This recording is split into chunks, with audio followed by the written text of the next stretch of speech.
ভক্তিমতী মা এবং কৃষ্ণ ভক্ত গৌর অনুরাগী বাবা, আমি আপনাদের সকলের চরণে সহস্র সহস্র কোটি কোটি দণ্ডবত প্রণতি রাখছি। সর্বপ্রথমে আমি সাধনহীন, ভজনহীন, ভক্তিহীন, স্তুতি জ্ঞান বিদ্যা বুদ্ধিহীন ভগবানের কথা কিংবা শ্রীমৎ ভাগবতের কথা বলে কয়ে আমি হয়তো আপনাদের মনোরঞ্জন করতে পারবো না, সেদিকে সমতা মম মধ্যে একটুকুনো নেই। হয়তো ভগবানের কথা বলতে গিয়ে অনেক অপরাধ হবে, ত্রুটি হবে, রসভাস হবে। আমি তার জন্য আপনাদের সকলের কাছে ক্ষমা চাইছি। আপনারা কৃপা করে আপনাদের চরণের দাসত্ব দিয়ে আমায় সর্ব অপরাধ ক্ষমা করে দেবেন। জয় জয় শ্রী শ্রী সাধুগুরু বৈষ্ণব প্রেমানন্দে হরি হরি বলো। আজকে আমরা আলোচনা করছি ত্রয়োবিংশ অধ্যায় মাতার প্রতি কপিলের উপদেশ এবং সাংখ্যতত্ত্ব কথা। একজন মা কৃষ্ণ ভক্ত সন্তানের জন্ম দিয়েছে। সেই মা হচ্ছেন দেবহূতি সতী। তার পুত্র হচ্ছেন কপিল দেব। তিনি ভক্ত সন্তানের জন্ম দিয়েছেন। মা তার সন্তানের বদনে ভগবানের কথা শ্রবণ করছেন। মা তার সন্তানের বদনে ভগবানের কথা শ্রবণ করে নিজেকে ধন্য এবং নিজেকে ধন্য মা বলে তিনি স্বীকারও করছেন। আমরা তারই কথা আলোচনা শ্রবণ করছি যে এই জাগতিক জগতে আমরা তার থেকে এই শিক্ষাটা প্রদান করব যে আমরা এই জগতে যারা মা হয়েছি, বাবা হয়েছি, বিশ্বমান ব্রহ্মাণ্ডে প্রত্যেকটি বাবা, প্রত্যেকটি মা সন্তানের জন্ম দিয়ে থাকে, কিন্তু গৌর অনুরাগী কৃষ্ণ ভক্ত সন্তানের জন্ম কয়জন দিতে পারে? সেটাই হলো আমাদের প্রথম কথা, যে আমরা যদি ভগবানের কাছে যদি আমরা কৃষ্ণ ভক্ত সন্তান চাই, ভগবান কিন্তু অবশ্যই আমাদের কৃষ্ণ ভক্ত সন্তান দেবেন। কিন্তু আসলে আমরা কৃষ্ণ ভক্ত সন্তান ভগবানের কাছে চাই না। এই জন্য শাস্ত্রে বলেছে আর্ত ইন্দ্রিয় প্রীতি ইচ্ছা তারে বলে কাম, আর কৃষ্ণ ইন্দ্রিয় প্রীতি ইচ্ছা ধরে প্রেম নাম। আমরা যে সমুদয় কামনা বাসনা ভগবানের কাছে করি, আমরা যে সমুদয় লোভ লালসা ভগবানের কাছে করি, সেগুলো হচ্ছে আমাদের আর্ত ইন্দ্রিয় প্রীতি ইচ্ছার তরে। আমার নিজের সুখ, আমার নিজের শান্তি, নিজের কামনার্থে, নিজের বৈভব বিলাসের জন্য আমরা ভগবানের কাছে সন্তানের কামনা করে থাকি। কিন্তু যারা প্রকৃত কৃষ্ণ ভক্ত, যারা প্রকৃত গৌর অনুরাগী ভক্ত, তারা ভগবানের কাছে ভক্ত সন্তানের জন্ম চাইবে। তারা ভক্ত সন্তান চাইবে, যে সন্তানটি জন্ম নিয়ে যেন আমি তার বদনে ভগবানের কথা শ্রবণ করতে পারি, সেই সন্তানটি যেন সাধুগুরু বৈষ্ণব সঙ্গ করতে পারে, ভক্ত সঙ্গ করতে পারে। যাহাতে একটা কৃষ্ণ ভক্ত সন্তানের যদি জন্ম হয়, শাস্ত্রে বলা আছে যে একটা কৃষ্ণ ভক্ত সন্তানের জন্ম হলে 14 সিঁড়ি উদ্ধার করে নিয়ে যেতে পারে। একটা যদি কৃষ্ণ ভক্ত সন্তানের জন্ম হয়, সেই সন্তানটি তার সমস্ত বংশকে উদ্ধার করে নিয়ে যেতে পারে। কিন্তু বংশে যদি কৃষ্ণ ভক্তি বহির্মুখী সন্তানের জন্ম হয়, তাহলে সেই সন্তান যে বংশগুলো, যে পূর্বপুরুষগুলো আমাদের গত হয়েছে, তাদেরকে নরকে নিয়ে যেতে সাহায্য করে।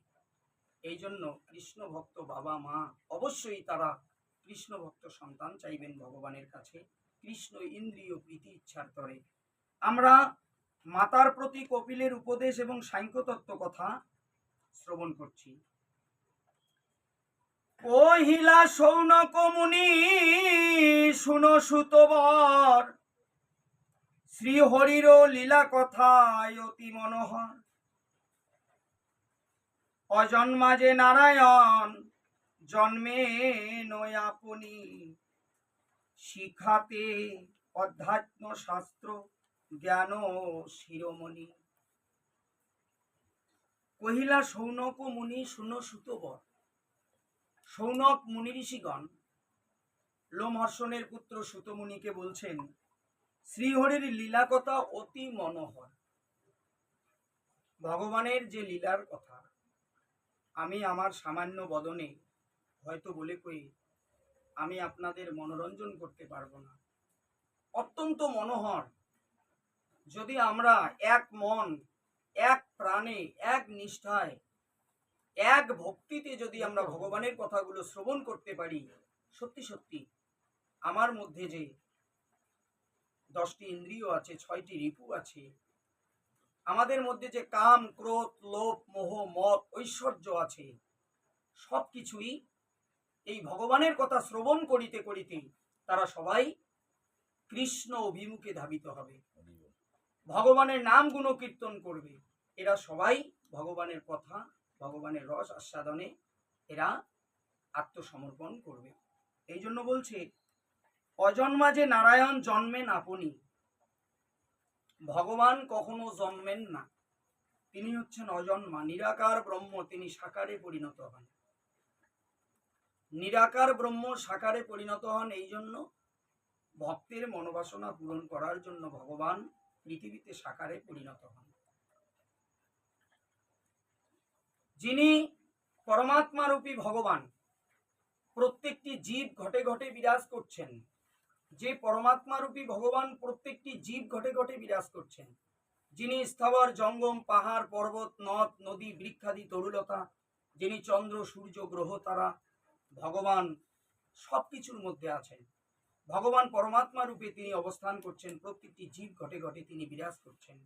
সেই ভগবান, পরমাত্মা রূপী ভগবান, তিনি সাকারে পরিণত হলেন কিভাবে না, আমাদের মনুষ্য দেহে। আমরা তো একটা সাকার নিয়ে আছি, আমাদের এই দেহে 21,600 বার দিবারাত্রি যাতায়াত করছে, আমাদের এই দেহে 21,600 বার দিবারাত্রি ভগবান যাতায়াত করছেন।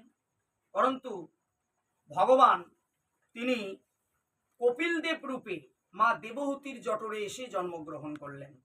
জন্মগ্রহণ করে কি করছেন আমরা শ্রবণ করছি, শিকাতে অধ্যাত্ম শাস্ত্র জ্ঞান ও শিরোমণি, অজন্মা যে নারায়ণ ও জন্মে নয় আপনি।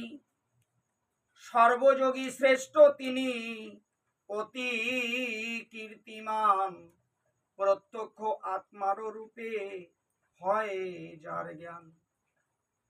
সর্বযোগী শ্রেষ্ঠ তিনি, যোগীর মধ্যে হচ্ছেন তিনি শ্রেষ্ঠ। সর্বযোগী শ্রেষ্ঠ তিনি অতি কীর্তিমান, প্রত্যক্ষ আত্মা রূপে হয় যার জ্ঞান। তিনি বিশ্বমান ব্রহ্মাণ্ডের প্রত্যেকটি জীবকে পরমাত্মা রূপে ভগবানকে দর্শন করছেন।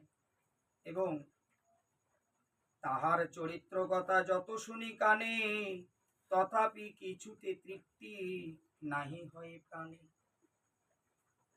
যে ভগবান ভক্ত, যে ভগবানের নাম গুণকীর্তন, ভগবানের কথা রস আস্বাদনে যিনি সর্বদা ব্যতিব্যস্ত, যিনি সর্বদা মনে মনে হৃদয়ের মধ্যে কামনা করেন, আমি কোথায় গেলে একটু ভগবানের কথা শ্রবণ করব, আমি কোথায় গেলে একটু ভগবানের গুণকীর্তন শ্রবণ করব, আমি কোথায় গেলে একটু শ্রীমদ্ ভাগবতের কথা শ্রবণ করব।